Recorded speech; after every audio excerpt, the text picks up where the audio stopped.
First thing, and the obvious one, if you get stronger, you're going to be able to increase your force production and create your speed potential. Now, just because you're strong, and we'll see this a lot, just because you're strong, that doesn't guarantee speed. Just because you have speed, that doesn't guarantee distance.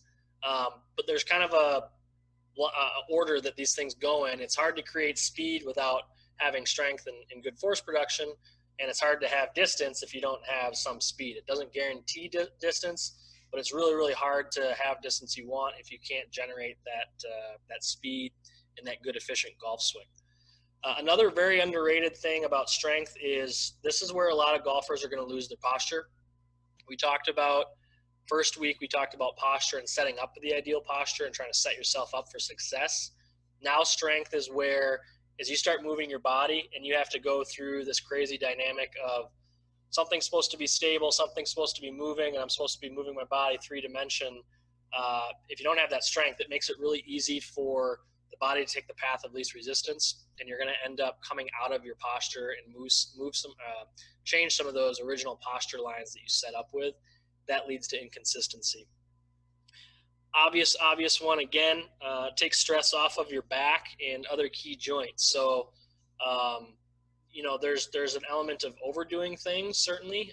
Can you overdo your volume on the golf course, overdo it in the gym, overdo running, and then end up with more problems? Yes, I think we've seen some examples of that already with some guys on PGA Tour.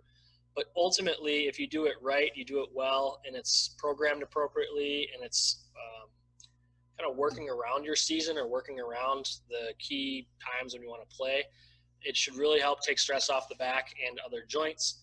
Obvious ones are the back, the knees, and the shoulders.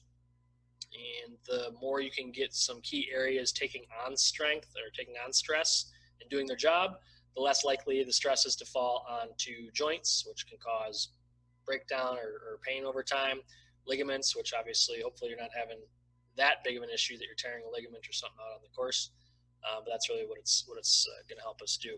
And then another underrated thing about strength training for golf, so if you're an individual who likes to play a lot, or when you do play, maybe it's going to be you go heavy on the weekends and then you don't do much during the week, we really can build a good capacity for volume with strength. So the stronger you get, especially in off season and whatnot, the more capacity you have to play as much as you want, both in frequency and in duration when you actually play. And so I always look at strength training for golf or any other sport. When done right, it's like building a cup, right? So you have this cup, and every time you play golf, the cup fills a little bit.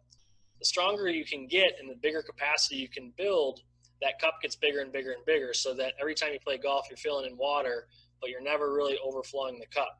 The golfers that don't necessarily have the strength and they play a lot, they have a very small cup and they fill that cup very fast, and their body only has so much capacity to handle the stresses that are being placed on it. And then that's when these golfers will oftentimes have injury, they'll start to get stiffness.